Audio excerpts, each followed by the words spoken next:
पाहुयात पुढची बातमी। गडचिरोलीमध्ये भाजपच्या कार्यालयाचं उद्घाटन पार पडलेलं आहे। यावेळी झालेल्या सभेत महसूल मंत्री चंद्रशेखर बावनकुळे यांच्या वक्तव्यावरून चांगलाच गदारोळ झालाय। निवडणूक आयोगाला आपण हिशोब देऊ, तुम्ही हिशोबासाठी घाबरू नका असं विधान बावनकुळे यांनी केलं होतं। त्यावर आता त्यांनी स्पष्टीकरण दिलेलं आहे। लाडक्या बहिणी उन्हात होत्या त्यामुळे असं बोललो, नियमाच्या बाहेर खर्च करणार नाही असं देखील बावनकुळे यांनी स्पष्ट केलं आहे। तिकडे कोण आपल्या उन्हामध्ये बसल्या बिचारा आमच्या लाडक्या बहिणी, त्यांना ऊन लागून राहिले, पेंडाले पूर्ण टाकलो अध्यक्ष।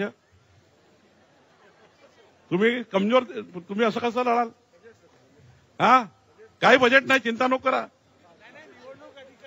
अरे निवडणूक अधिकाऱ्याला सांगू ना बजेट हे केवढ्याचं आहे ते केवढ्याचं आहे। एक पडद्याचं का लावल, 50 रुपये लावल, काय काळजी नको करा।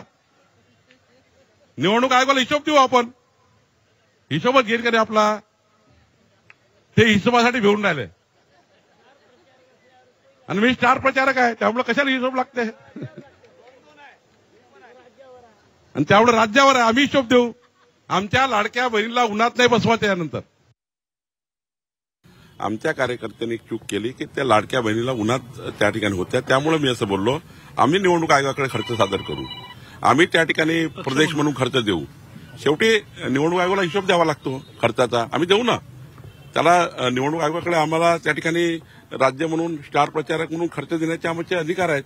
आम्ही कुठल्याही नियमाच्या बाहेर खर्च करणार नाही, नियमाच्या बाहेर त्या ठिकाणी कुठलाही वारमाप त्या ठिकाणी खर्च करणार नाही। आम्ही हिशोब देऊ,